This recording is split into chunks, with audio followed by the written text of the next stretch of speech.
ओम शांति। 2 जुलाई। देखिए, भगवान हमसे रूरिहान करता है, बातें करता है। बहुत नशा चढ़ा रहे हैं बच्चे। परवात ही पार ब्रह्म में रहने वाले परमेश्वर की वो आ गया, अब और क्या चाहिए। तुम भोलानाथ के सम्मुख बैठे हो, तुम्हें बहुत नशा होना चाहिए। वे तुम्हें आत्माभिमानी बनना सिखा रहे हैं। कैसे वंडरफुल ढंग से आते हैं, स्मृति दिलाते हैं। देखिए, रोज मुरलियों में स्वयं भगवान निराकार हमें स्मृति दिलाते हैं। बच्चे, तुम पावन थे, विश्व पर राज करते थे, तुम महान देवी देवता थे। मैं तुम्हारा परम पिता हूँ, मैं निराकार हूँ, ज्ञान का सागर, सुख शांति का सागर, प्यार का सागर हूँ। मैं ही तुम्हें आकर सारा ज्ञान दे रहा हूँ। कितने प्यार से आता हूँ, प्यार से तुम बच्चों को समझाता हूँ, प्यार से बात करता हूँ। बच्चे, अब पावन बनो, अब तुम्हारा घर चलने का समय आ गया है। लोग तो कहते हैं मैं महाकाल हूँ, काल खा गया, खाता कुछ नहीं। आत्मा शरीर से निकल कर दूसरे शरीर में चली जाती है। मैं तो तुम्हें इन शरीरों से निकाल कर परम धाम, जो तुम्हारा असली घर है, वहां ले जाऊंगा। तुम बच्चों को बार बार प्यार से कहता हूँ, बच्चे देही अभिमानी बनो, सवेरे सवेरे उठो, मुझे याद करो। जो महावीर बच्चे हैं वो सवेरे उठेंगे, दिन में भी कई बार याद में बैठेंगे। उन्हें अपने पर तरस आएगा, अपनी स्थिति को ऊंचा बनाने के लिए पुरुषार्थ करेंगे। उनकी स्थिति अचल अडोल स्थिर हो जाएगी, महावीर कहलाएंगे वे। जैसे अंगद का गायन है ना, रावण की सभा में पैर जमा दिया और चैलेंज किया, कोई उठाए, सीता तुम्हारी, कोई नहीं उठा सका। तुम भी महावीर हो, अंगद की तरह महावीर, बहुत शक्तिशाली। तुम इस माया से युद्ध कर रहे हो। ये रावण, माया का दूसरा नाम है रावण, तुम्हें हरा देती है, पर तुम्हें हारना नहीं है। मैं तुम्हें शिक्षाएं दे रहा हूँ, राजयोग सिखा रहा हूँ, तुम्हें इस पर विजय प्राप्त करनी है। तुम समझते हो अभी हमारे पुरुषार्थ में देरी है, अंत आएगा तो तुम्हें ख्याल होगा हमारा पुरुषार्थ पूरा हो गया, अंत हो गया। अब हमें घर वापस चलना है, फिर अपनी राजाई में हमें आना है। देखो, मैं आता हूँ, कैसे वंडरफुल ढंग से आता हूँ। बाबा कह रहे हैं, याद दिलाते हैं, रोज हमें स्मृतियाँ दिलाते हैं। हमें वो स्मृतियाँ आनी चाहिए। ये भारत बहुत महान था, ये राजाओं का स्थान रहा है, इसलिए भारत को बाबा राजस्थान कह रहे। सारे भारत को सतयुग में देवी राजस्थान था, फिर आसुरी राजस्थान बन गया। अब तुम संगम पर हो, ब्राह्मण बने हो, फिर से देवी राजस्थान बन रहा है। बाकी बहुत धर्म हो गए हैं, बहुत मनुष्य हो गए हैं, ये दुनिया रहने लायक नहीं रही है। इसलिए मैं आया हूँ, शंकर के द्वारा सभी धर्मों का विनाश करा देता हूँ।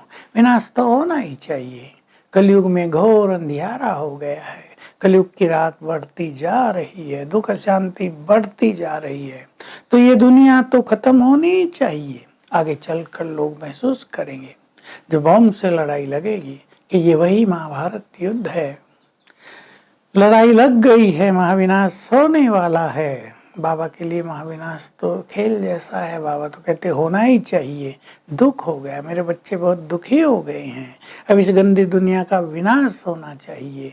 तो लोग समझेंगे जब महाभारत लड़ाई है तो जरूर कहीं भगवान भी आए होंगे।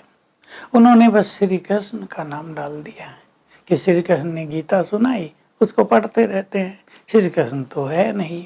यहाँ तो मैं तुम्हें सम्मुख गीता सुना रहा हूँ, मैं उपस्थित हूँ तुम्हारे सामने। बाबा ये राज रोज हम सबको खोलते हैं। तुम आज तक सुनी सुनाई बातों पर रहे, इस शास्त्र ने ये कहा, उस शास्त्र ने ये कहा, उस गुरु ने ये कहा। सुनी सुनाई बातों से तुम कंफ्यूज रहे, गिरते आए। सुनी सुनाई बातों पर विश्वास करने से वैसे भी स्थिति बिगड़ती है ना। देखो संसार में क्या होता है, समाज में, परिवारों में, नेबर के साथ किसने कुछ कहा, किसने कुछ कहा, किसने कुछ कहा। सुनी सुनाई बातों से मनुष्य कंफ्यूज, घबराया हुआ, परेशान। रियलिटी कुछ और होती है। जब रियलिटी सामने आती है तो पता चलता है ये सब बातें तो बेकार की थी, बनावटी थी। तो हम सबको भी सुनी सुनाई बातों पर बहुत विश्वास करने की जरूरत नहीं है। रियल बात को जानकर फिर हम आगे बढ़ें। नहीं तो ऐसी वैसी बातों पर विश्वास करके, हमारे अपने लोग कुछ कह देते हैं उस पर विश्वास करके हम अपनी स्थिति को गिरा लेते हैं। बहुत सावधान रहना है। दुनिया में बहुत बातें, जैसे आजकल आप सुनते हैं कोरोना के लिए, वैक्सीनेशन के लिए कितनी अफवाहें हैं। कोई तो कहता है जिन्होंने लगवाई सब मर जाएंगे, कोई कहता है सरकार का ये प्लान है सबको मार देने का। कितनी अफवाहें हैं। अब कोई सोचे करोड़ों करोड़ों लोग लगवा रहे हैं, 30 से आगे निकल गए, 30 करोड़ से, तो क्या सब मर जाएंगे?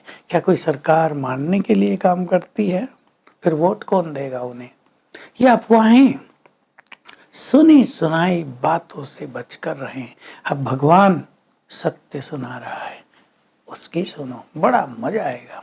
हम रोज सुन रहे हैं उनकी बात, आप भी सुन रहे होंगे उनकी मुरली के माध्यम से, उनके महावाक्यों के माध्यम से। सुनने में ही आत्मा तृप्त होती है, सुख मिलता है। जब बाबा कहते बच्चे तुम संपूर्ण पावन थे, तुम विश्व पर राज करते थे, तुम्हारे पास अथाह धन संपदा थी, अब मैं आ गया हूँ तुम्हें तुम्हारा खोया हुआ राज दिलाने के लिए, तुम मेरे सम्मुख बैठे हो। तो कितना सुख मिलता है कि जिस भगवान को हम ढूंढते थे, जिसकी परवाह थी कभी मिलेगा या नहीं मिलेगा, वो हमारे सम्मुख उपस्थित है। ये सब देखकर हमारा चित्त आनंदित भी हो जाता है और गहन शांति में भी चला जाता है। वरदान है, स्वयं को चेकिंग करने की आदत को अपना निजी संस्कार बनाने वाले महान आत्मा भव। हमारे कर्म, बोल, हमारे संकल्प सबको हम चेक करें। हम दूसरों के संपर्क में रहते हैं, चेक करें। सब कुछ बाप समान है। जैसे बड़े लोगों को सब कुछ चेक करके खाने की संस्कार होता है ना, गवर्नर आएगा तो भोजन चेक होगा।